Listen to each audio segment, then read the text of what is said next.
30 seconds and counting. 25 seconds and counting. We are still go. 20 seconds. Guidance alert. The guidance system now going internal.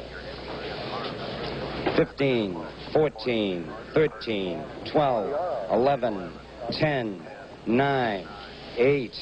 Ignition sequence start. 5, 4, 3, 2, 1.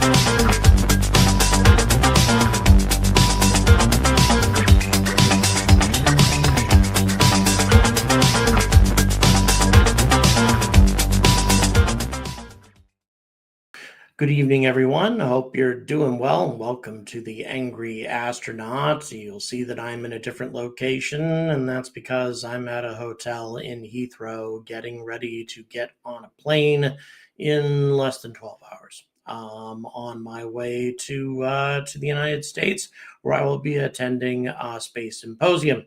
But we're going to be talking about Elon's most recent Starship presentation. But before we get to that, where's everybody checking in from? We have a lot of people watching here. Looks like some folks have already brought up some locations here. Let's see. What do we got going on? Where is everybody checking in from? And once again, we're going to plunge right into this really quick because this is a lengthy talk that he gives. And I'm not sure if we'll even get through all of it tonight, but we'll try. Mulheim on Ruhr, hello in North Korea. Four Marks, UK, Virginia, Nashville, Indiana. We have Southampton, hello, and Birmingham, hello. We also have Spencer, Massachusetts, and Sydney, Australia. We have Romania, hello, thanks for checking in. We have Lancashire, Limerick, Ireland, Norway. We have Southampton, Southern California. We have Glasgow. We have Nottinghamshire and North Korea again. Atlanta, Metro, PTC. We have Italy. We have somebody who's really angry. I'm glad to see it. We got to stay angry on this channel. Hollywood, California. We also have Clonlara, Ireland, Planet Fitness, Norway. Hello, Clifton, Ireland, and Missouri. Hello, Israel. Thank you very much for joining us. Mayotte, Bristol, UK, South Yorkshire, Indianapolis, West Palm Beach, Finger Lakes, Titusville, Florida, New York. Thank you very much. Really, really appreciate it. Thanks for joining us this evening. Real quick mention, 6 months ago today, we had the horrific act of savagery, the attack against Israel, and all of the awful things that happened with that. Thoughts go out to all the people who suffered through that experience, lost relatives, or suffered through in some cases, a fate worse than death. And I think it's important that we not forget that happened, regardless of what's happening in Gaza right now, which is also horrible, obviously. Chris, thank you so much for the 10 pounds. Really, really appreciate it. John, thank you for the tenner. Really, really appreciate it. By the way, folks, on my way to America, would appreciate, all I need to pay for is a plane ticket. It's like $479. Would appreciate any support. PayPal is the best. That's in the description, but that's up to you, obviously. No obligation, obviously. Any support to help me get to Colorado Springs for that event will be appreciated, and I'll be interviewing a lot of the big power players when I'm there, because all the big power players are in Colorado Springs for this event. Real quick again, we got Alaska and Bratislava, I believe. Starbase, Texas, hello, and another Starbase. Netherlands, South Dakota. So, as a lot of you know, we had a presentation by Elon Musk, and it's good. I'm glad. You know, we're getting back on, because the title of it, at least through X, was through SpaceX, was making life multiplanetary. Yeah, it's long past time for us to talk about that topic again. And so here we go. We're going to go ahead and go straight into it, and I'm going to give you my take on as much of it as I can tonight. Let's go. Take it away, Elon. By the way, lunar Starship on the right looks like Shamu to me. So what I'm going to go through tonight is the overall sort of path to making life multiplanetary. So we're doing a lot of good things at SpaceX. I mean, Starlink is incredible, providing connectivity throughout the world, and also, paying for a lot of what we're doing here. And Falcon 9 is the primary vehicle for Earth, just doing more non-SpaceX launches than anything else. And but Starship is Starship is the first design of a rocket that is actually capable of making life multiplanetary, with possible outcomes. No rocket before this has had the potential to extend life to another planet. And I'll sort of wax esoteric here for a minute, because this may sound sort of just so you know, guys, unusual, the disruption we're getting, that's actually when you think how about the X-Feed ran. The question of where are the aliens, which I get asked a lot. This is like the Fermi paradox. Where are the aliens? And I've not seen any evidence that there are aliens on Earth. A lot of people think there are aliens on Earth, and I'm like, great, I'd like to meet one. For a while there, when I was getting my green card and everything, it said alien registration card. I'm like, okay. But this question of where are the aliens is, I think, a very profound one, because I'm aware of no evidence of aliens whatsoever, which means that I think we're probably Watch my channel, alone. Dude. And if you look at the history of Earth, like how long has Earth been around? Assuming that physics is correct, the universe is about 13.8 billion years old. Earth is about 4.5 billion years old.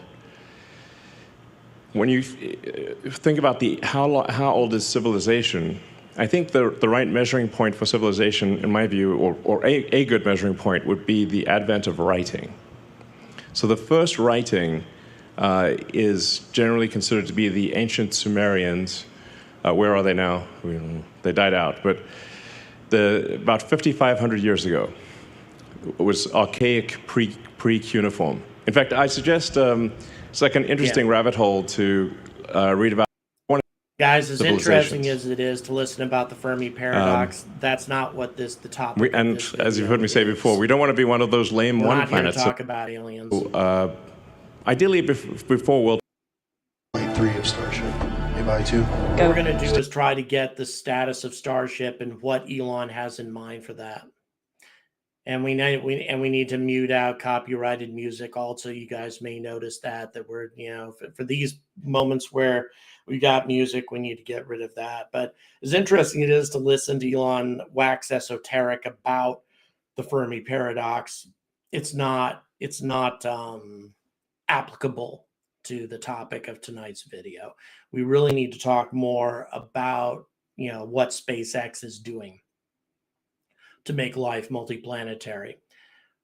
What progress have we made up to this point, and where are we going from here? So right now it's still music. Yeah, it's an amazing shot. I'll tell you, Starship is such an astonishing vehicle to see fly. If you guys haven't had an opportunity to see it in person, if you ever get an opportunity, please do everything you can to try to get out there. Just once. You get to see something like this once, you will never forget it. Even if the view isn't all that great, if fog screws it up or something like that, the noise alone will blow your mind.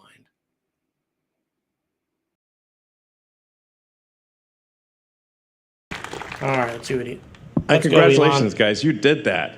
That's insane. I mean, it looks like CGI.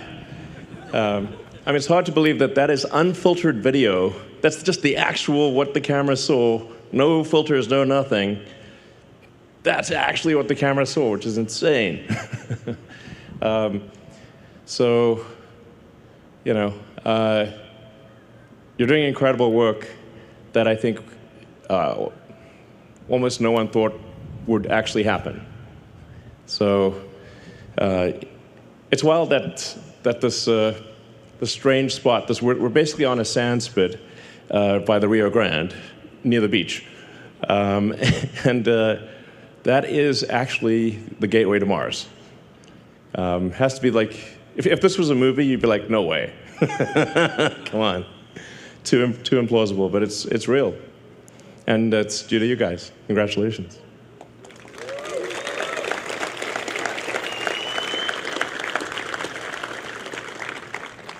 This is a side-by-side of the 3 flights. You can see our thrust to weight improved significantly.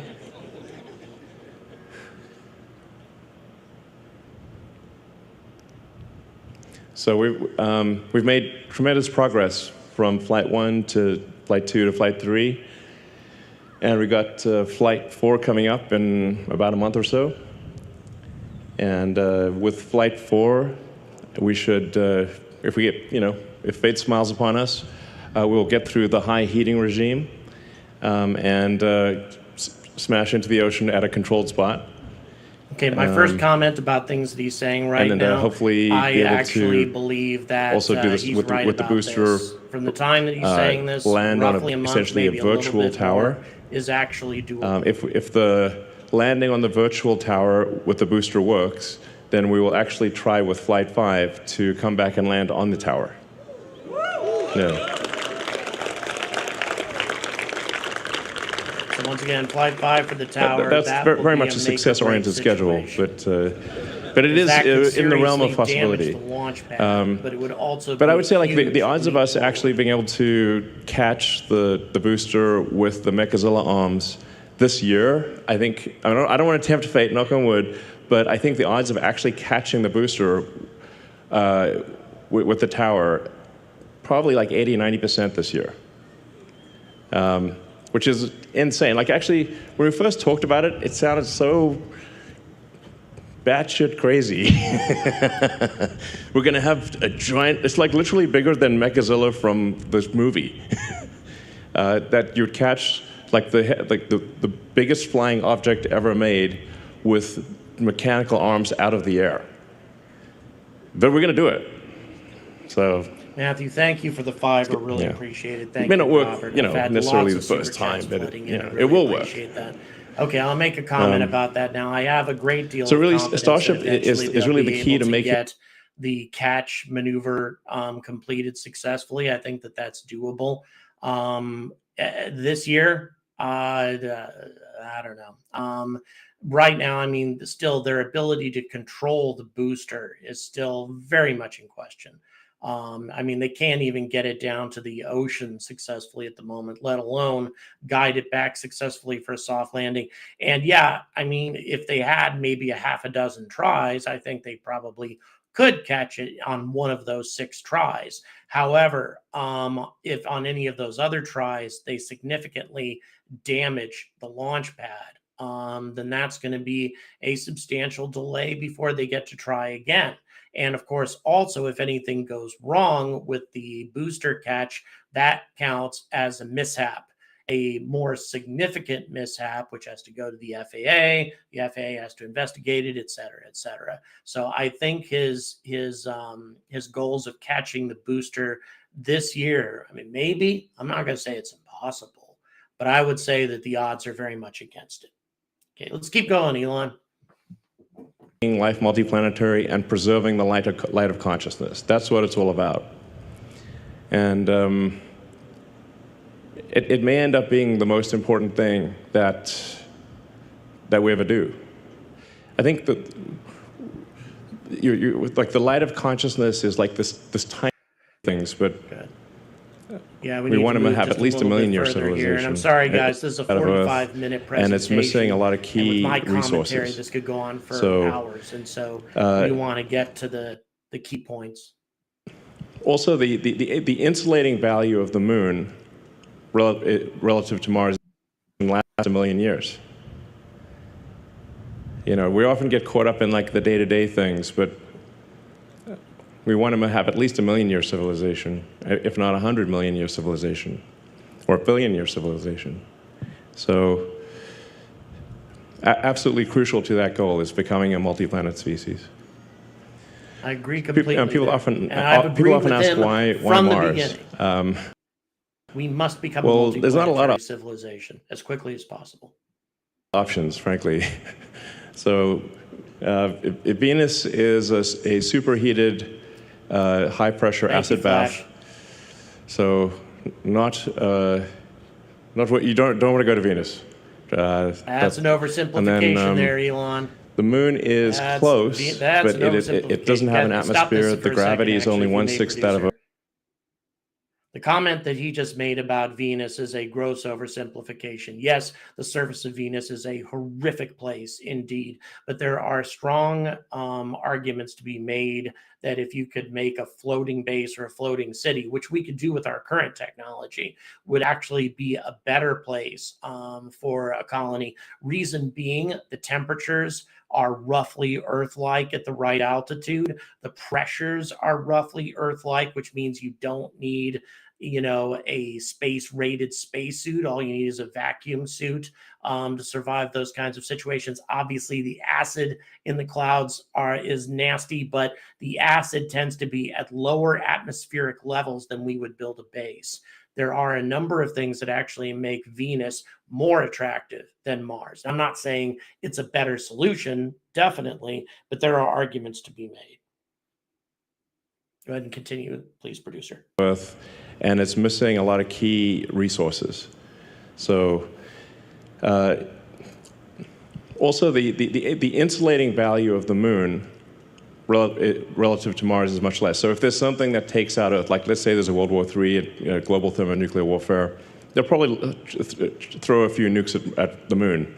So, whereas it's way harder to shoot Mars with nuclear, and Mars would see it coming and probably have some time to stop the inbound missiles.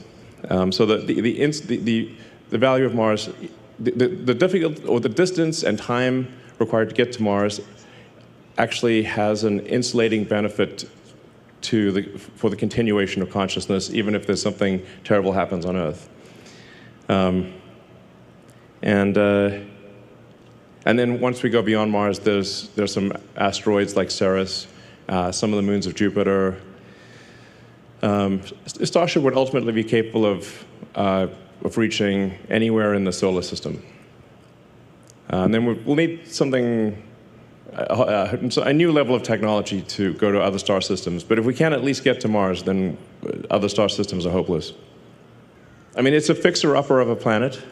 Okay, it needs some work, but it is, it's really the only option for becoming multiplanetary. And long-term, we can warm up Mars, and we can, we can densify the atmosphere, and there'd be a liquid ocean on about 40% of the surface. So we could... Just real quick, once again, a disagreement on that. But even though I do think that Mars is probably the best solution. If we can, if some of the experimental propulsion systems like the fusion plasma propulsion that there's actually several different companies working on right now, if that can become a reality sometime in the next few years, that puts Titan within striking distance as much as Mars is. Titan has a lot of the same advantages that Venus does, except you don't have to be up in the atmosphere. You can be on the surface of the planet. It has a thick atmosphere, which means that you don't have to worry about pressure differentials. In addition to that, Titan also has lots of hydrocarbons on its surface, which means you can manufacture in situ plastics on the surface of Titan. There are actually many things about Titan that make it better. Once again, I'm kind of I'm kind of splitting hairs here. I think we have other options besides Mars, but I do think Mars is a good option, definitely.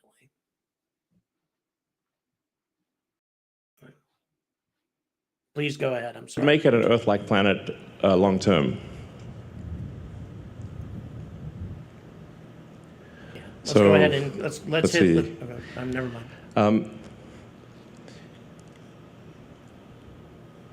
We've learned a tremendous amount from when we started the company, and at first were unable to get even a small rocket to orbit, to now where we've done 327 successful launches, almost 300 landings. In fact, give it a few weeks and we'll have done 300 landings. 261 reflights. So, many times I was told that that reusability was impossible, and even if you did it, there would be no point because nobody would want to fly rockets that much. But now we routinely fly and land the booster, and we recover the fairing. So we've learned a tremendous amount from the Falcon program that is then feeding into the Starship program. And Falcon and Starlink are what obviously keep the company going. So I'd just like to give a hand to the Falcon team for the incredible work that they're doing.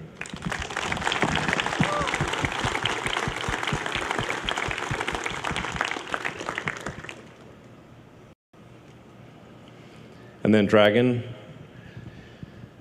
Wow, 45 launches of Dragon. It's amazing.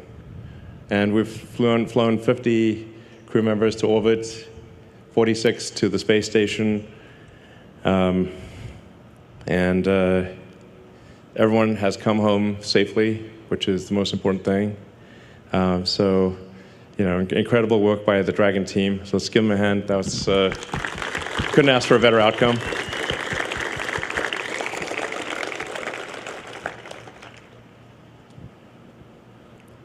And Starlink, actually, if you look at the sort of the plot of all the satellites going around Earth, this look kind of scary, actually. But there's 6,000 satellites in operation, over 6,000, and 10,000 lasers, almost 3 million customers. So Starlink is doing a lot of good for people on Earth who either don't have internet access or it's very expensive, and so it's doing a lot of good, on Earth. Because when I say we want to be a multi-planet species, we obviously want Earth to be as good as possible, and Mars to be great. So Starlink is doing a tremendous amount of that, and we're learning a lot by having this big fleet. Starlink will also be very important for high bandwidth communication to and on Mars. So from a tiny rocket to Falcon 9, which is a much bigger rocket, many iterations of Falcon 9, and then Falcon Heavy, and then Starship. And Starship will get bigger, obviously. This year, if things go according to plan, SpaceX will do probably 90% of all Earth mass to orbit. And then China will do about 6%, and the rest of the world will do about 4%, which is pretty wild. And then once Starship is flying, we'll be doing over 99% of all Earth mass to orbit, which you kind of have to do in order to build a city on Mars. And I should say we'll also build a lunar base as well. So it might as well along the. You can see the. Actually, Falcon 1 was really half a ton to orbit. I may take issue with what he just said there. Please go ahead. Slight error on the slide there. Yeah, thank you, producer. So one thing, he's right about what's going on right now. It's amazing. It's truly astonishing. And again, it is entirely 100% due to the success of Falcon 9. that SpaceX is sending such a massive proportion of mass to orbit. But it also must be kept in mind that SpaceX is by choice sending up that much because the market doesn't want to. If you were to take out all the Starlink constellations, remove Starlink completely from that equation and all that mass, then the proportion would be between SpaceX and China would not be so overwhelmingly lopsided. It would still be very much in SpaceX's favor, but it wouldn't be so overwhelmingly lopsided. Now, once again, that doesn't necessarily mean that there's nothing valid about Starlink or that it isn't, a valid amount of mass, but it isn't part of the market in the same way that the rest of these missions are. And another thing to point out is that other constellations are going to start avalanching into this equation. Assuming, of course, that the Amazon Kuiper actually becomes part of this, then once Amazon Kuiper starts going up in vast numbers, which could start happening soon, maybe not, but it could, then those percentages will start changing. Go ahead, producer. You wanted to make a point.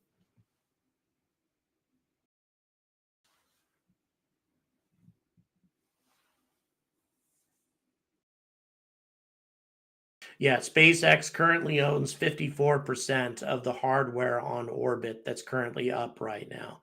Once again, that's all Starlink. And once again, that's impressive. It's amazing, but it's also a single product that has a single purpose.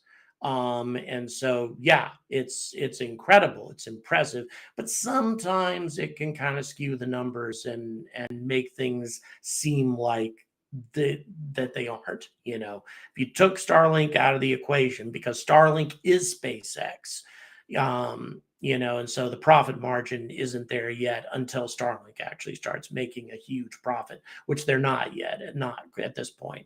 So that kind of messes with these numbers a little bit. Nevertheless, will SpaceX continue to dominate all of the mass going to orbit?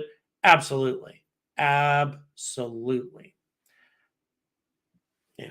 Please continue, producer. So Falcon was about half a ton to orbit. Falcon 9, depending on in expendable mode, would do probably 25 tons to orbit. Falcon Heavy, probably 70. Anyway, these are just obviously rapidly increasing numbers. And Starship in its final configuration or its final form will probably do well over 200 tons to orbit with full reusability, and be able to fly, multiple times a day. So,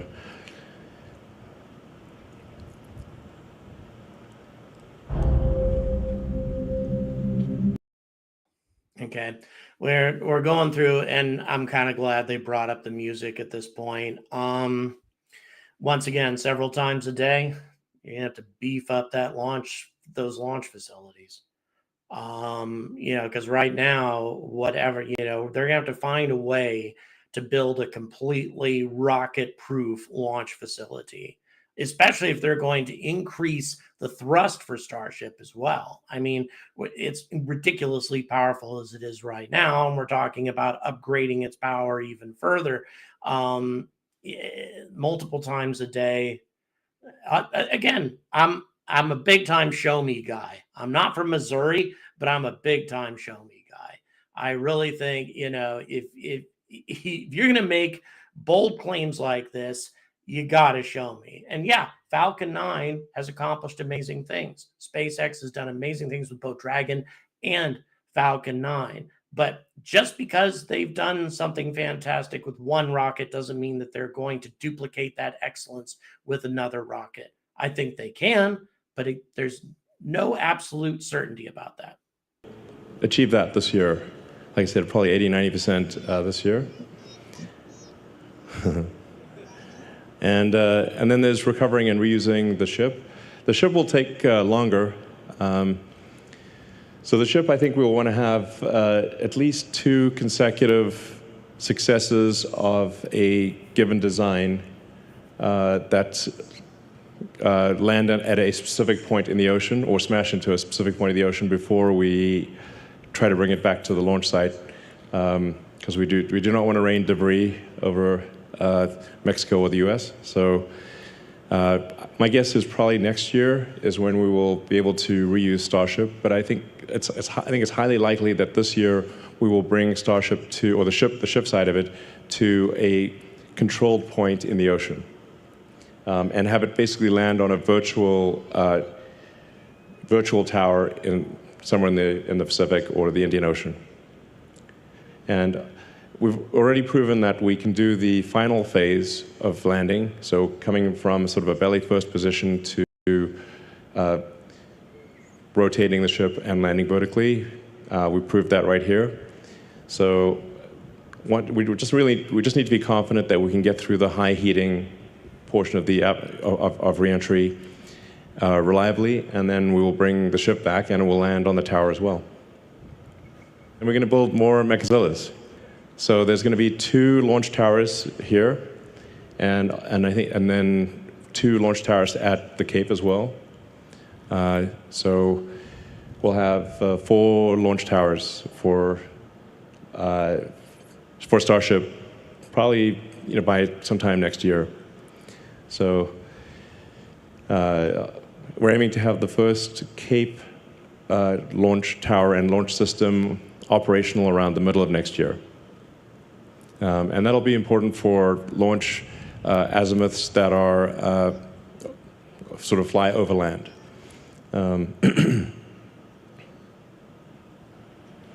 So I think what we should probably expect is that we do the kind of the development launches here, test anything new here, build the rockets, and then probably most of the operational launches would be from the Cape. Okay, so we need to stop there. All right, so that's an important statement, and I heard this before in a little snippet. If that is indeed the case, and we have 2 Mechazillas, 2 launch towers, but only 2 that are actually launching operational rockets based on what he just said.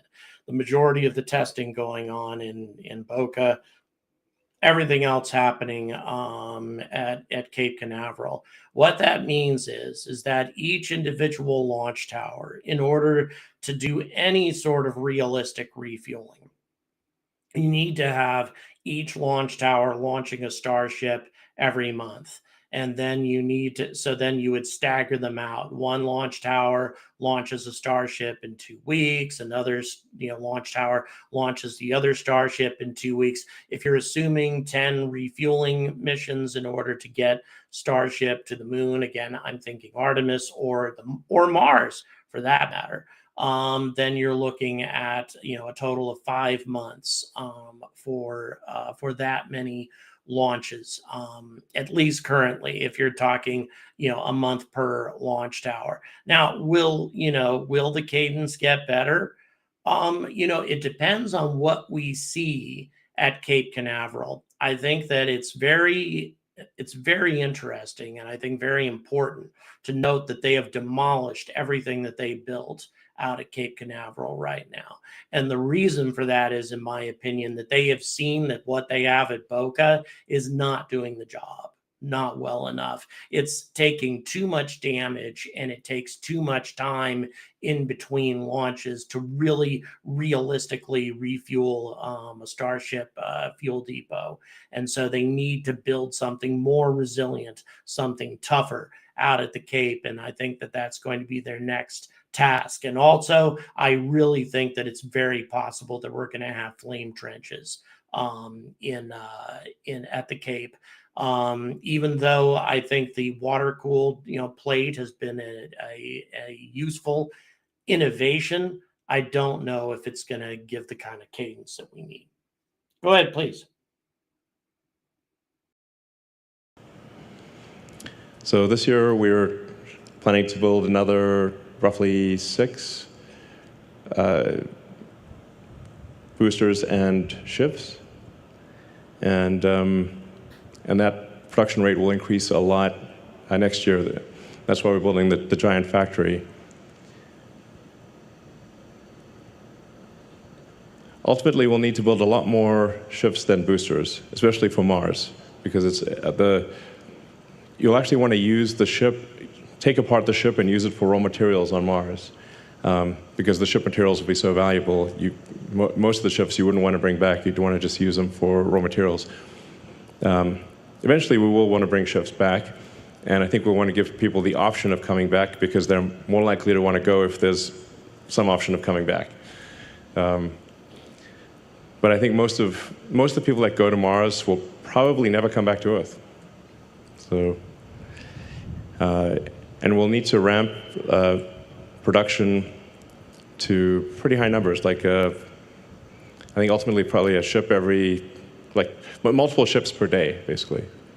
And then next year we're aiming to demonstrate ship-to-ship propellant transfer.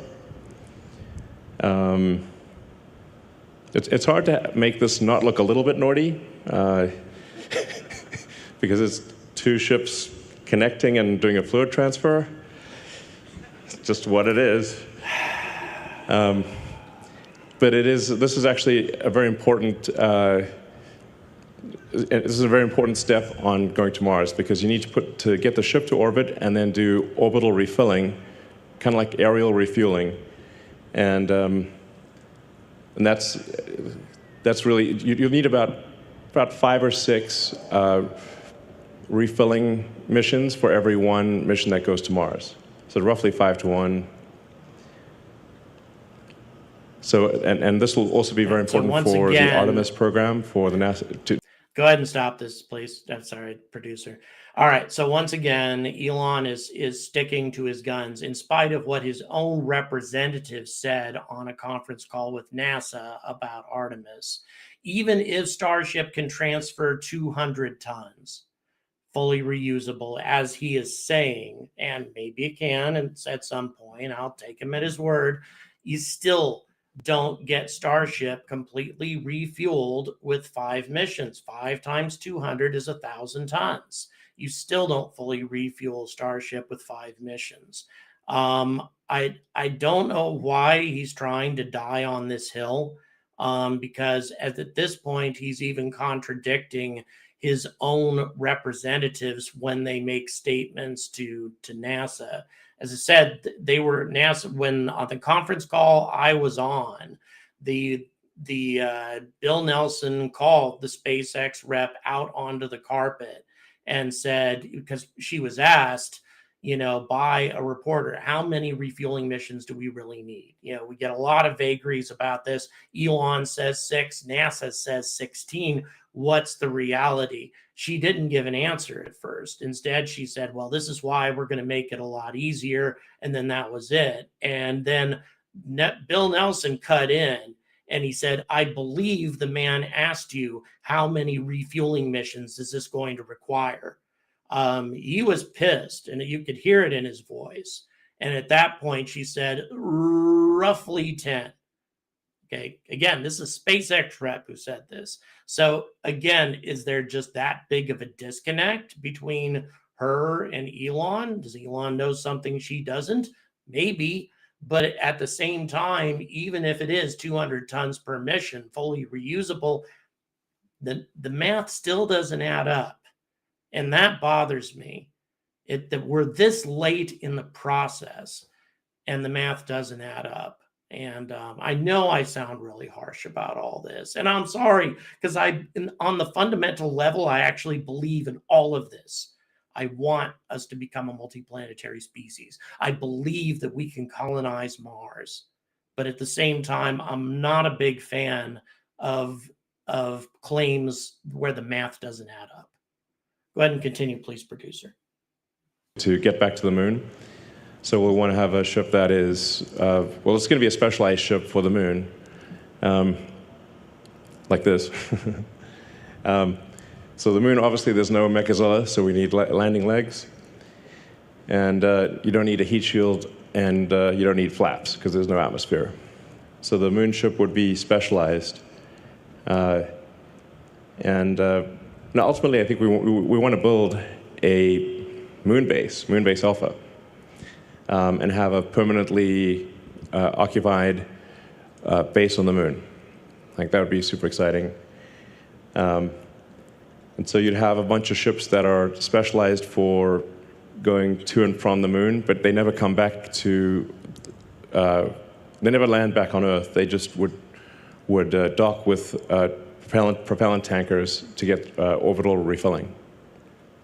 So in terms of performance, we've made dramatic progress on every level for Starship. It's remarkable that we can see the Raptor engines and how it has evolved from, optimistically 185 tons to 280, and I think ultimately the booster engines will aim to get the booster engines over 330 tons of thrust, which would mean 10,000 tons of total thrust at liftoff. So, and then the Raptor 3 also will not need a heat shield. So Raptor 3 looks very simple, and it is actually simplified in a lot of ways. But a lot of the complexity is hidden because we have integral cooling channels in many parts of the engine that don't exist in Raptor 2. So in order to not have a heat shield, it has to be very resilient.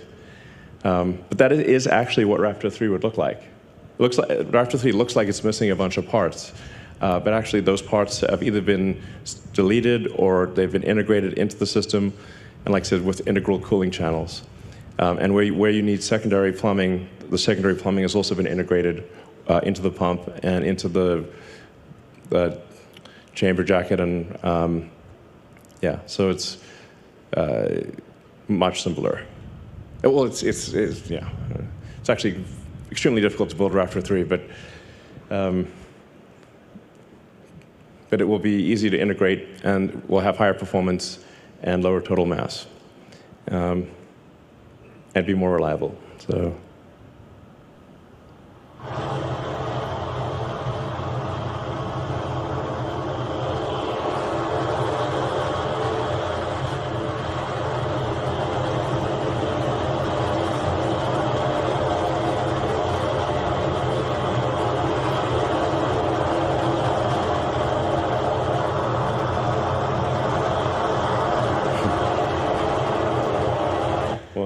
That can go on for a while.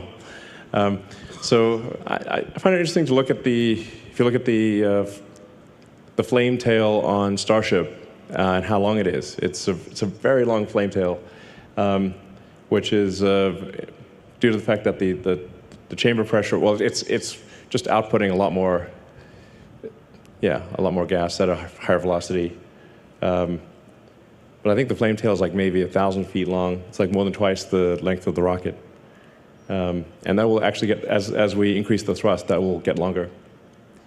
So, yeah. And inevitably, the rocket grows in height. So Starship 2, we're aiming for, currently Flight 3 would be around 40 or 50 tons to orbit.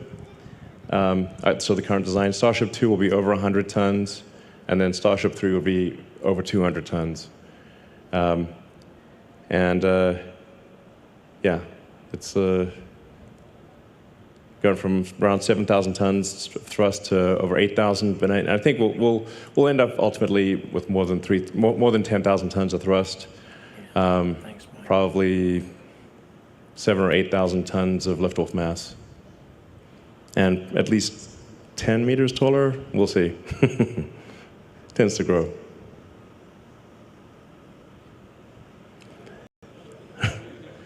Yeah, exactly. So it probably grows a bit more than that, even, really. So if you look at Falcon 9, we're not going to do the length to diameter of Falcon 9. That would be crazy. But Falcon 9 is a very long rocket. So I suspect it'll probably get a bit longer than this. But at 200 tons per flight, fully reusable, that is pretty incredible. And Yeah. This will be on the order of 500 feet tall. And then there's thousands of design improvements here. So, I mean, I think maybe one of the most profound things is Starship 3 will cost less per flight than Falcon 1. So that's the difference between if you've got a fully reusable rocket or an expendable rocket. The fully reusable rocket with low-cost propellant and autogenous pressurization actually costs less than a tiny expendable rocket. So, and it'll do, like I said, Falcon 1 is about half a ton to orbit. The Starship 3 will be 400 times more payload for less than the cost of a Falcon 1. Ultimately, I think we might be able to get the cost per flight to Earth orbit down around $2 million or $3 million. So these are sort of unthinkable numbers from the, nobody ever thought that this was possible, but we're not breaking any physics to achieve this. So this is within the bound, without breaking let's physics. Go ahead and stop that real quick. We can do this. You're not breaking any physics. Agreed. I mean, maybe. I don't know. I mean, a lot of the, I've seen a lot of the same cost estimates for building these things that other people have seen. I understand where people are coming from when they're talking about just how cheaply all this stuff can, maybe be made for. But, and maybe at some point, $2 million per launch is doable. Certainly all of us want to see that. Because obviously at $2 million per launch with 200 tons, the cost per kilogram is dirt cheap. I mean, you're almost at the point to where it's as cheap as putting something on a commercial airliner. But here's the thing. Let's assume that you have 100% profitability on a $2 million launch. Let's say it only costs $1 million to launch it. And so you're charging $2 million. That's $1 million profit per launch. So do you know how many launches it takes in order to make your company $1 billion off of that? 1,000. 1,000 launches or more launches than there have been of all the Falcon 9 rockets that have ever flown combined. All right. And the development cost up to this point for Starship is definitely in the many billions of dollars. We're going to be pushing 10 billion by the time we get to the end of this. And NASA is only going to pay about half of that for HLS. Development costs will probably be even more than that if you're talking about Starship 2, Starship 3, later iterations of it. So is $2 million per launch possible at some point in the future? Yeah, I think maybe. Sure, maybe 20 years from now. Something like that. But if you are ever going to make a profit off of Starship, if you are ever actually going to be in the black on this project, you cannot be charging that little. You have to make $1 billion in substantially less than 1,000 launches. And so, again, when the math doesn't add up, that's when it starts bothering me. And the math starts getting a little ridiculous. That's when I'm start saying, okay, I mean, how serious is he about this stuff? And also, version 2, version 3, I mean, I am impressed and I would love to see, super powerful starships in the future capable of these escalated performances. The market doesn't need it, though. That's number one. Number two, this didn't really happen with Falcon 9. Yes, Falcon 9 has had numerous iterations, but not these big, beefed up capability increases between the iterations. Why do we need, these Starship 2, Starship 3, when Starship 1 is already outperforming the capability of every rocket on the planet tremendously? It kind of reminds me, for those of you who are Star Trek, the original series fans, it reminds me of the M5 and Dr. Richard Daystrom. Dr. Daystrom came up with the computers that the Enterprise ran off of. That was Dr. Daystrom's Falcon 9. The M5 is his Starship. But he had, before he created the M5, he had M1 through M4, not entirely successful. And as Kirk said, genius doesn't run on an assembly line basis. No matter how long it took, he came up with Falcon 9. And it's the same way with Starship. Why would Starship, why do we need to be talking about these future iterations of Starship when we don't have a successful, functional, mature version 1 yet? Again, it just seems a little backwards to me. But at the same time, if they can do these things, well, more power to them. Graham, thank you for the 20 quid. Really appreciate it. Robert, thank you. Super chats have been flowing in. I really appreciate it from all of you guys. You've been making a huge difference. Thank you so much. Thank you so much. All right, let's keep this going. Not for much longer at this point, I'm afraid. All right, there's 9 minutes left on the presentation. The Mars missions are, I think we can get through this. 2 years apart, or 26 months.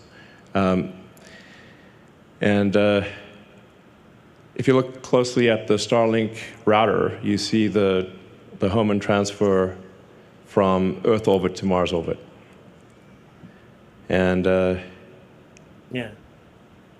that's basically to say to people, the Starlink system that you're buying is helping get humanity to Mars. I think it's pretty cool. So roughly every 2 years, thousands of ships would depart from Earth to Mars. It would look like Battlestar Galactica, but in a good way, you know. Hopefully without being chased by the Cylons. But it would be an incredible thing to see these thousands of ships departing every 26 months for Mars.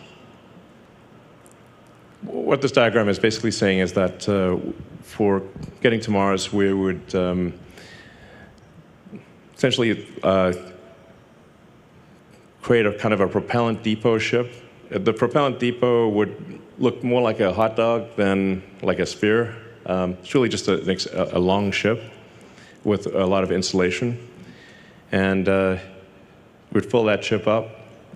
And then shortly before, as they're going to Mars, the ships would take off with, I don't know, a couple hundred tons of payload from Earth, reach orbit with almost no propellant, and then get refilled by the tanker, and then go to Mars and land, go all the way to Mars with over 200 tons of useful payload.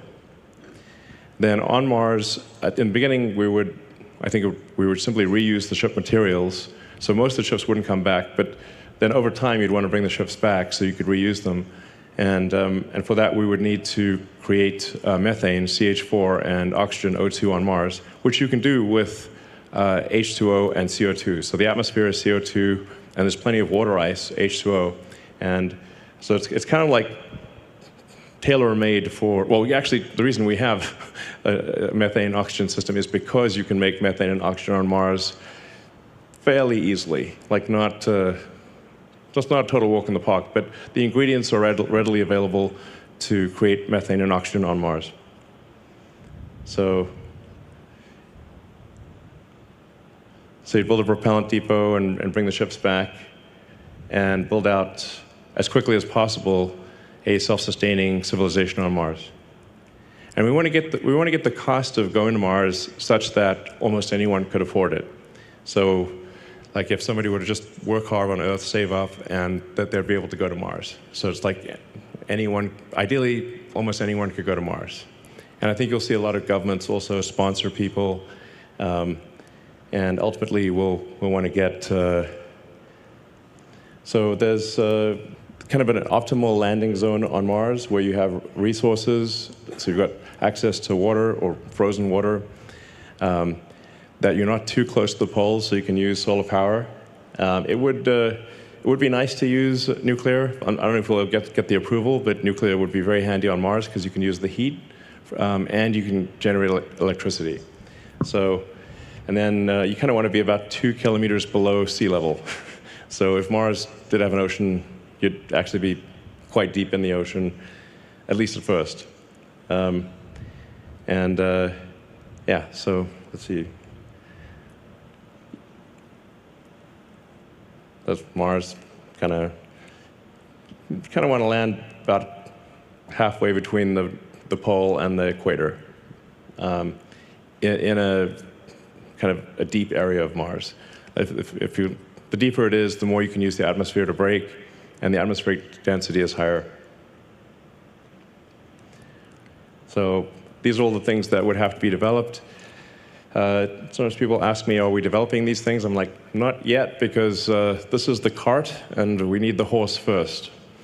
So the rocket is the horse, and then this is the cart. But ultimately, we'll need all these things: lots of power generation, mining in general, ice mining, propellant production, long-duration life support, a lot of construction, and then global communication. So I think this would open up a lot of opportunities for entrepreneurs that want to create things on Mars, whether that is a propellant. Well, I think we'll have to do the propellant depot, but whether it's like iron ore refining or a pizza joint or a bar, there'll be an opportunity to do all the things that we like on Earth on Mars. Like a Mars bar would be, yeah. Great. So I think probably a rough order of magnitude guess for what you need, how many people do you need for a self-sustaining city, is about 1 million, and several million tons of cargo. So, yeah, which we can do, and we can do this in 20 years. But like I said, in order for it to be self-sustaining, you actually need the entire base of industry. You can't be missing any element. So that's really what's going to take a while. Is, do you have everything you need to survive on Mars? At that point, the future of consciousness is assured. So if you do 10 launches a day at 200 tons per launch, 1.5 million tons to LEO per opportunity, you net that out to 250,000 tons to Mars per opportunity. So that means you can get to 1 million tons in about 8 years, since the opportunities are 2 years apart. So I think this is pretty doable, and I'm like, we're actually going to do this. We are actually going to do it, which is insane to think. So millions of tons to Mars. Yeah. Wild. And we're going to build a lot of vehicles. So, yeah, several thousand vehicles per year is what we'll need. Which really quite doable, actually. It sounds like a lot, but it's very doable. Yeah, if you compare it to sort of car production, it's a small number. Of course, this is much bigger than a car, but even if you look at the total tonnage, it's still very doable to build several thousand vehicles a year. So that's what we need to do, and we're going to do it. And then long term, we'll probably have some offshore launch sites.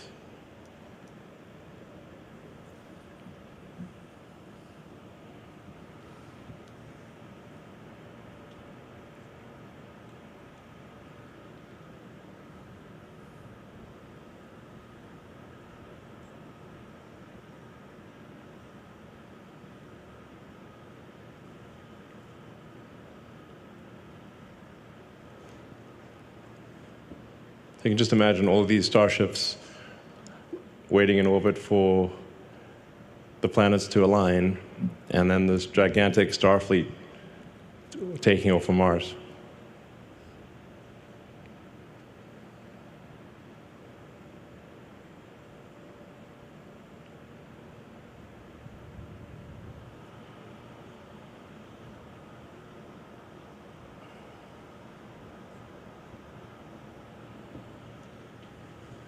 Okay, Elon, are you done? Yeah, let's go ahead and let's go ahead and wrap this, producer. Officially, there's about 1 minute left on Elon's We good? All right. So, guys, this live stream ran longer than most of what I do, but at the same time, wanted to try to cover as much as what he had to say. Again, I wanted, I've said just about everything that I'm going to say when it comes to, criticisms, and being hard on SpaceX, etc. I continue to reiterate and try to emphasize the fact that had NASA not selected SpaceX Starship HLS as being the landing system of choice for putting humans back on the moon by third quarter 2026. Actually, the original contract was for 2024, which was clearly never a sane idea. I would have a different perspective on all of this. We need to get back to the moon fast. We need to get to the moon before China does. It's important. China gets established, and China has a habit of grabbing property and saying, this is ours. And it's a lot easier to defend the moon than it is to attack it. So in any event, that's one of the reasons why. Robert, thank you so much. Really appreciate that super chat. So many awesome super chats flowing in here. Can we get 1 million people to Mars in 20 years? No. Nope. Sorry. And again, I base this off of what I've seen. Robert, thank you so much for the $20. Really appreciate it. God, these super chats, you guys are blowing my mind tonight. Thank you so much. You're so awesome on all this. So, I go based on observations and just common sense observations. Where are we now compared to where we were when Starship began its development process in 2019? Well, we've taken a lot of steps forward. There's no question. Huge development has happened up to this point. And yet still we have such a long ways to go before the first Starship makes it to the moon, let alone Mars. That being the case, taking it up to this kind of level to where 1 million people can make the journey to Mars in a 20-year time frame, that's just aspirational and not realistic. But could we set up a city with 10,000 people, which, by the way, that would be self-sustaining and would survive in the long run. 10,000 people is more than enough genetic diversity to guarantee the survival of the species. Can we do that in 20 years? Absolutely. Absolutely. Should we do it? Absolutely. Elon is right about the most important and fundamental part of what he talks about. Going out into space and colonizing the solar system is an absolute essential to the future of the human species. If we don't do that, eventually some sort of cataclysm will befall our civilization here on Earth. And when that happens, we will have consumed so much of our natural resources that we won't have enough left over to try again. And it's game over for the human race, at least as far as civilization is concerned. It's important that we become a multiplanetary civilization. The most important and fundamental things that Elon says, he is absolutely right about. The only questions and concerns that I have are some of the more individual types of claims that he makes about what Starship is going to do in the very near future. In that case, I kind of doubt him. But will SpaceX be able to accomplish amazing things in the future as long as Elon stays the course and stays at the helm? Absolutely. And I can't wait to see what they do next. Thank you so much for watching. Please don't forget to like and subscribe. Also, please consider supporting me on PayPal for this journey that I'm taking to Colorado Springs. Thanks so much for all these super chats that have flooded in. And as always, guys, stay angry about space.